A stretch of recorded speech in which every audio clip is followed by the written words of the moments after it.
বাংলাদেশের নির্বাচন যতই ঘনিয়ে আসছে ততই এ বিষয়ে এক রকমের কৌতূহল, জল্পনা, আলাপ আলোচনা বাড়ছে যে আওয়ামী লীগের ভোটাররা কাকে ভোট দেবেন। নৌকার ভোটার যেহেতু প্রজন্মান্তরে নৌকাকেই ভোট দিয়েছে, এ অবস্থায় নৌকার ভোটার কাকে ভোট দেবে এবার? বিএনপিকে না জামায়াতকে? যে দুটো দল নাকি বছরের পর বছর, দশকের পর দশক একসঙ্গে রাজনীতি করেছে, নির্বাচনে দাঁড়িয়েছে, কিংবা এদের মধ্যে একটা দল জামায়াতে ইসলামী কখনো মানে সরকার গঠনের প্রতিদ্বন্দ্বী হয়ে ওঠেনি, তখন নৌকার ভোটই যে নির্ধারণ করবে শেষ পর্যন্ত শিকে কার ভাগ্যে ছিড়বে, মানে বিএনপি না জামায়াতে ইসলামী কে এগিয়ে থাকবে, সেটা যেমন নির্বাচনী মাঠে লড়াই করছেন যারা তারা বোঝেন, তেমনি বোঝেন দেশি বিদেশি আন্তর্জাতিক পর্যবেক্ষক, রাজনৈতিক বিশ্লেষক।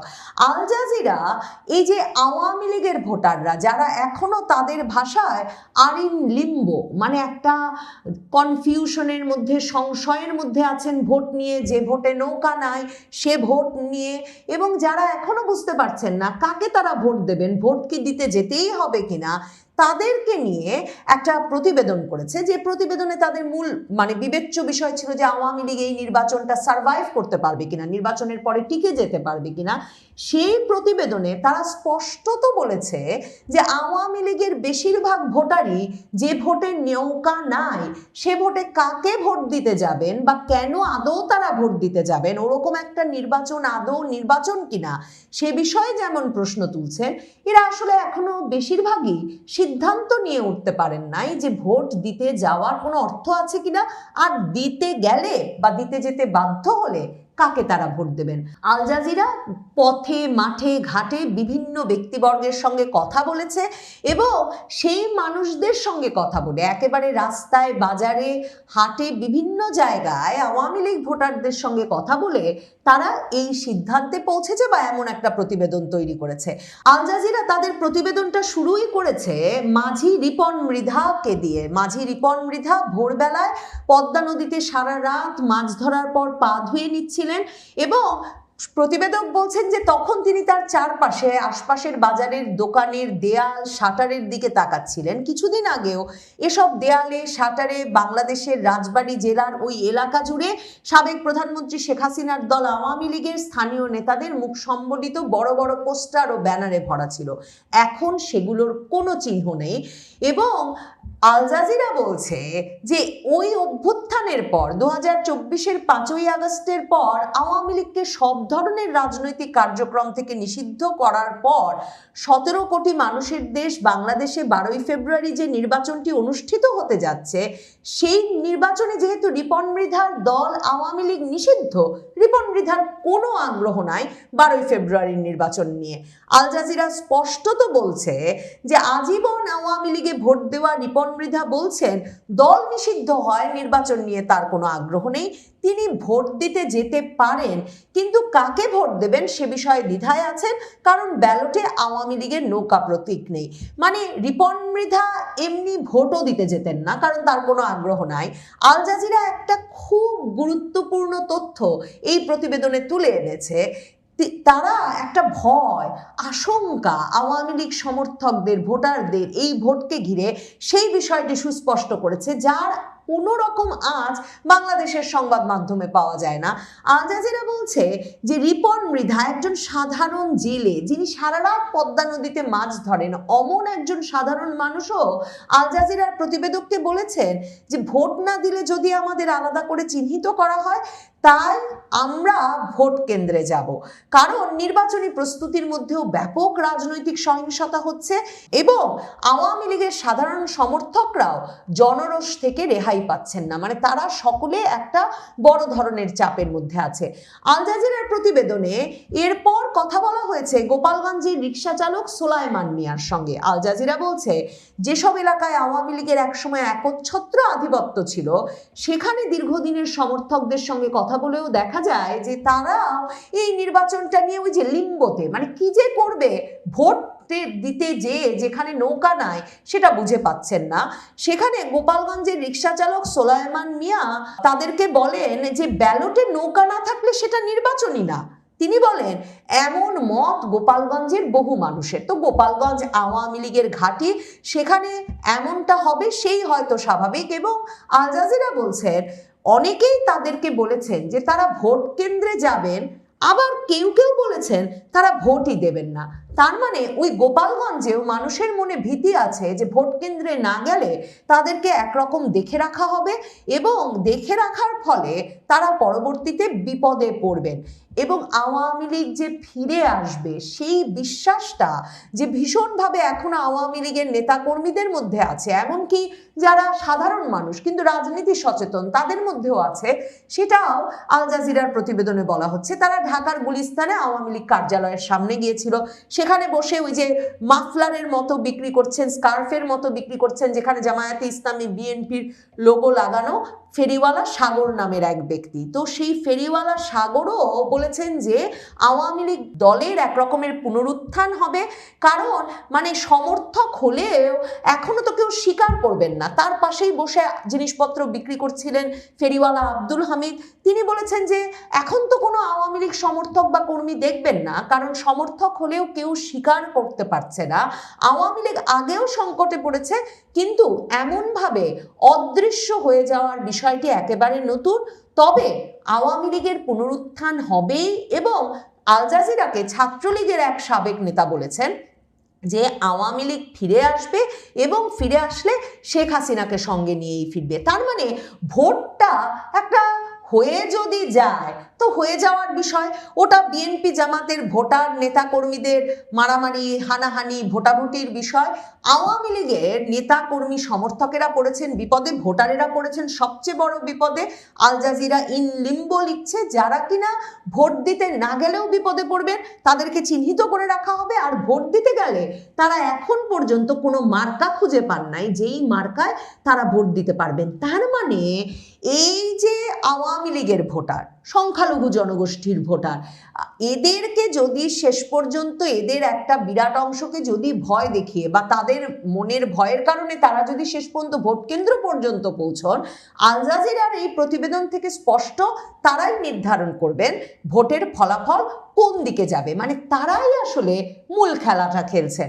আল জাজিরা এখানে এটাও উল্লেখ করছে যে মার্কিন গবেষণা প্রতিষ্ঠান ইন্টারন্যাশনাল রিপাবলিকান ইনস্টিটিউটের এক জরিপে দেখা গেছে আওয়ামী লীগের এখনো প্রায় 11% সমর্থন আছে। তো সেখানেও ভাবেন, যেখানে এই ভীতি এমনকি পদ্মা নদীর মাঝি রিপন মৃধার মনে আছে, রিক্সা চালক সোলাইমান মিয়ার মনে আছে যে ভোট দিতে না গেলেও তাকে আওয়ামী লীগ সমর্থক বলে লোকে চিনে রেখে দেবে এবং তার পরিবার এবং তিনি বিপদে পড়বেন, সেখানে এখনো যে জরিপে 11% সমর্থকের কথা বলছে মার্কিন প্রতিষ্ঠান ইন্টারন্যাশনাল রিপাবলিক ইনস্টিটিউট, সেটা উল্লেখ করেছে আল জাজিরা।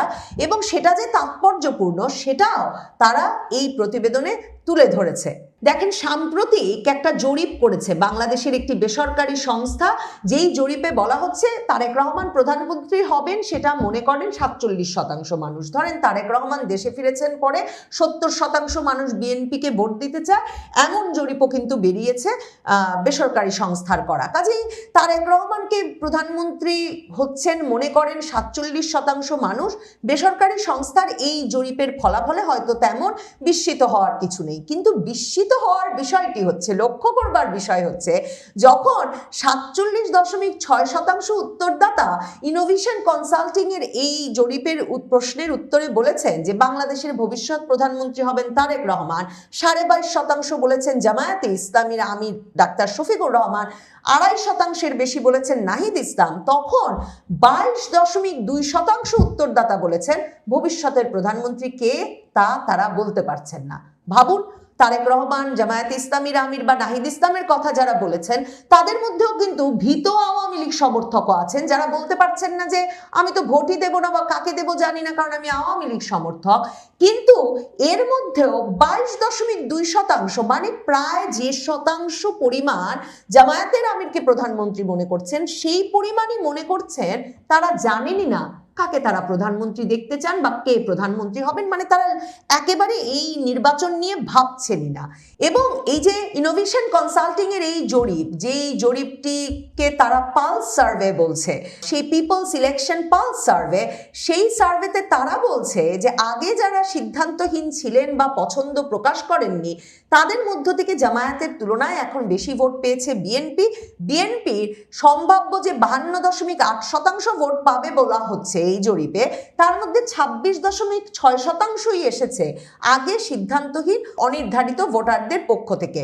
এই জরিপে বলা হচ্ছে যে আগের আওয়ামী লীগ ভোটারদের 32.9% নাকি বিএনপিকে ভোট দেওয়ার সম্ভাবনা প্রকাশ করেছেন।